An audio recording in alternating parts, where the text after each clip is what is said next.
And we're back. Yeah. So we're gonna go on a day with Brian. We're just gonna play the field a little before we fully decide. And as may be known in this, I don't like Brian, but Mary does. I do. I think he's funny. I mean, you seem just as much as trying to outcompete him as he's trying to outcompete you. Hey! Oh, wait.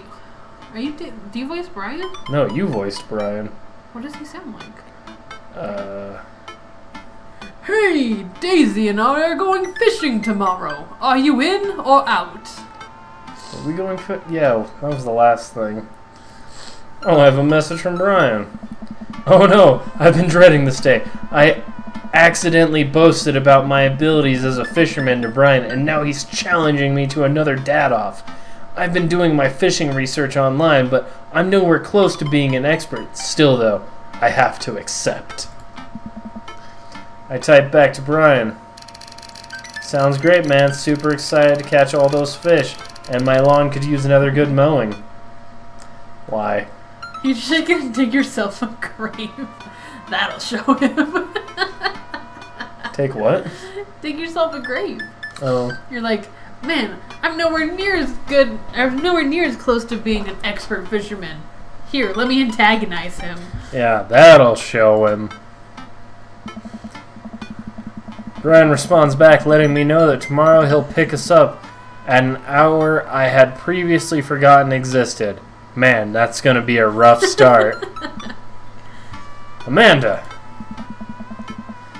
comes into the room with the kitchen, from the kitchen, with the kitchen, eating a cheesesteak by biting it off piece by piece like some kind of monster. I didn't raise you like that. What? It's called string cheese and not chompy cheese for a reason, Amanda. Did you just call me in here to criticize my controversial string cheese eating technique, or what? No, Amanda, we have to go fishing tomorrow. Well, you have to go fishing. I get to play with Brian's dog. How do I become a master of fishing overnight? You went fishing in the Girl Scouts, didn't you? Nope. My stint in the Scouts was brief and purely transitional. Though I thought I could get some free cookies, but I didn't know that I had to be like outside and tie knots and stuff. But I have to beat Brian. Dad, let me tell you a story. Do you remember last summer how I applied for a job at that coffee shop across town? Give me a refresher. During the interview, they asked me if I knew how to work an espresso machine. I really wanted the job, so I lied and said yes. On that first morning, there was a line out the door. Within half an hour, I severely burned my hand, and they told me to go home and never come back. I still have a scar from that.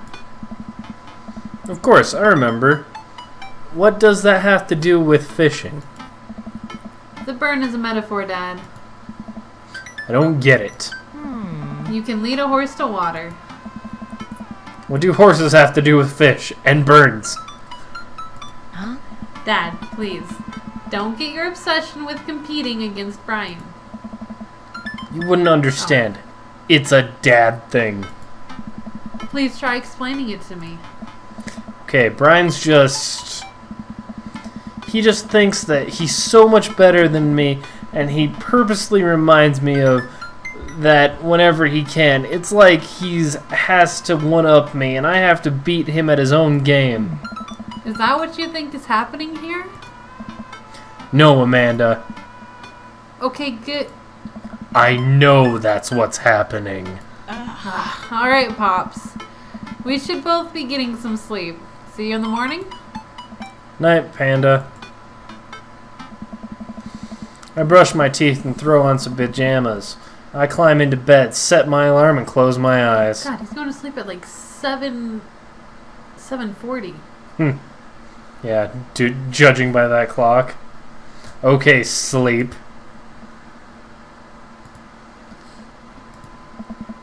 I am wide awake.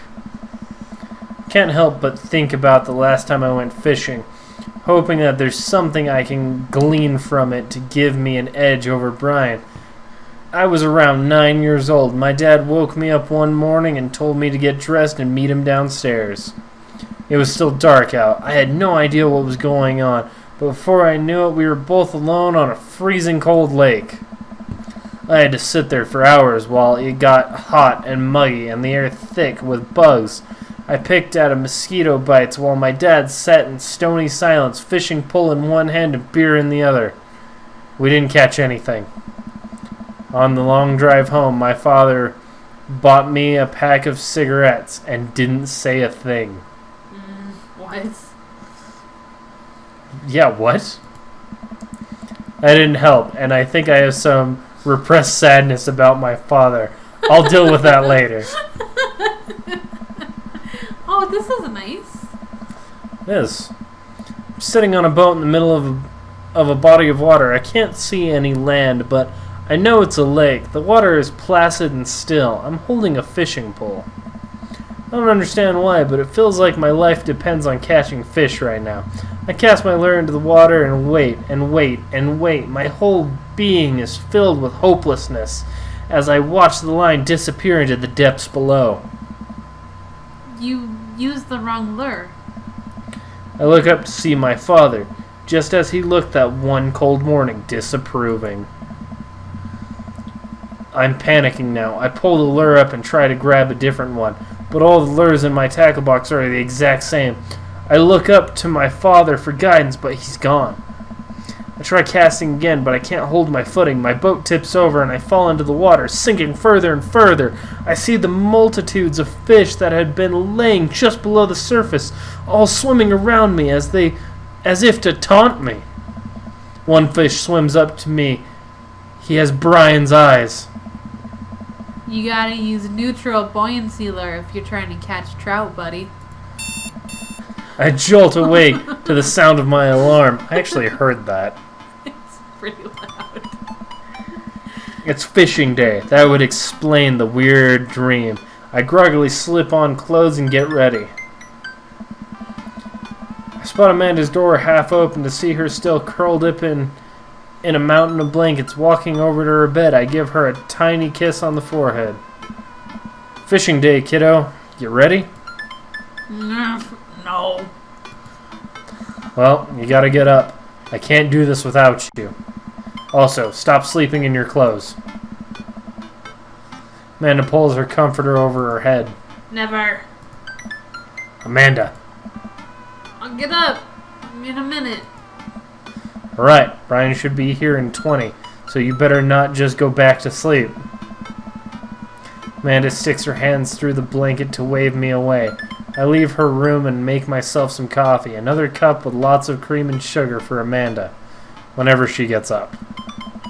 Amanda eventually wanders in and chugs her coffee while I do word jumbles. I hear the doorbell ring. That must be Brian. Still rubbing our eyes, we walk outside to see Brian. He's decked out in fishing gear. I don't see this. Imagine a tackle hat and like a vest thing that also has tackles on it. He looks like he walked out of a Cabela's commercial.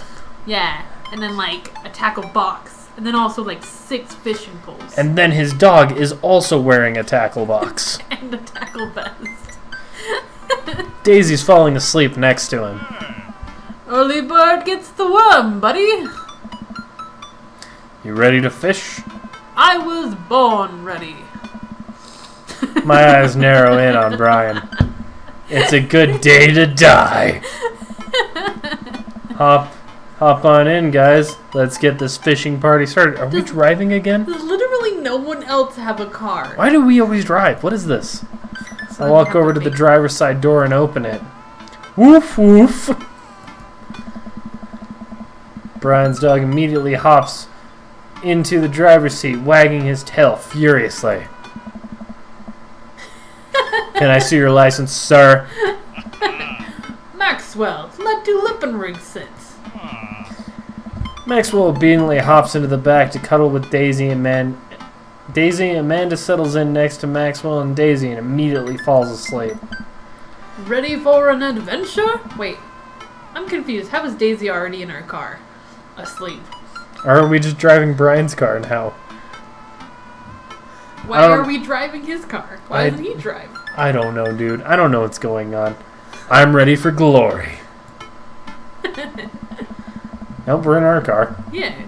Maybe so they didn't have to render any other car ever. Probably. They just have this one drawing. I struggle to stay awake as we drive to the outskirts of town. Country music plays quietly from the radio as I watch trees pass by. So, where exactly are we headed? It's about an hour north of here. A little spot I've been going to since I was a kid. My dad used to take me there all the time. I don't think anyone else knows about it. I brought everything we need so we can just catch some trout, have a nice little fire, and enjoy the nature.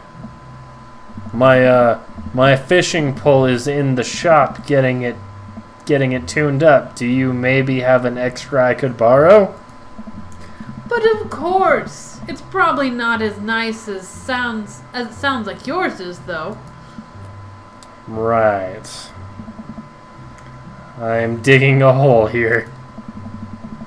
That's all I'm saying, dude. I stare out at the forest lining the highway. The sun is just barely over the horizon, scattering dusky pink light through the trees. For a split second, I spot a deer grazing on the side of the road before it leaps back into the brush. You know, for all of the shit that we're giving it, they do paint a really nice picture. No, this is written beautifully. It is. Like, I know we're not looking at a tree-lined street right now, but I can imagine it. Well, very especially clearly. how it's like with the lighting that they just described. I was like, alright. After a nice quiet drive, Brian eventually tells me to pull off the highway and onto a dirt road. The car bumps along until we reach a clearing that opens up to a magnificent lake. Well, here we are! It's a nice lake. I step out of the car and help Brian unload our gear as Maxwell runs around us barking. Kids wake up and wander to the shore where Daisy tries to teach Amanda how to skip rocks. Does Amanda not know how to skip rocks? Skipping rocks is hard. Not everyone knows. And Brian and I carry the tackle box and cooler down to the edge of the lake where he has a canoe waiting. Ah, great. It's still in one piece. Hold on. Help me out with Maxwell. Help Brian place a tiny dog-sized life vest onto Maxwell. Woof, woof. All right. Your turn. Brian hands me a lime green life vest. Maybe if I fall in, you'll save me? I like that. Wink. Hard wink. No, I like that. Double eye wink. Stop digging a hole for ourselves. I can swim. Thanks. No thanks. Yeah, no, I'm fine with the better options here. If I fall in, I'm counting on you to rescue me. Suits yourself. He is all about the eggplants. Brian turns to Amanda and Daisy, who are still skipping rocks. You kids want to fish? I'm good with just throwing rocks into the water. Amanda hurls a rock into the pond with gusto. Yeah, take that, water. Amanda, you're supposed to be skipping them. Hey. Is that what we're doing? Daisy, don't you want to fish? I think catching fish is kind of inhumane. We're gonna explore the woods and look at bugs and stuff. Alright, be safe. Don't go too far. Brian puts the life vest around himself and we throw all of our equipment into the canoe. Maxwell happily jumps in, takes his place, looking out over the front of the boat. I get into the canoe as Brian shoves off. We paddle together to get ourselves in the middle of the lake. Fish. Most freshwater fish usually feed at dusk and dawn, which is why I had to get you up so early. Yeah, I know. That's pretty common fisherman knowledge. After all, fisherman knowledge that I am knowledgeable about. Still a gambling man? You know it. Let's see who can catch more fish. You can catch more than one. You can catch more than one? Question mark. Sounds easy enough to me. What's on the line? Alright, well, we're going to call this one here. Before we dig ourselves a grave, we're just going to take a little break. We'll come back to this atrocity. Yep, and probably get our asses handed to us. There's probably going to be some weird mini game where we're catching fish and it's going to go terribly. I think it'll go fine if you're playing it. I mean, I did the putt-putt pretty nicely, but... I think we should just feign like we're really bad at fishing and make him help us. I think we should just drown. Oh. God damn, we could like do lip and ring.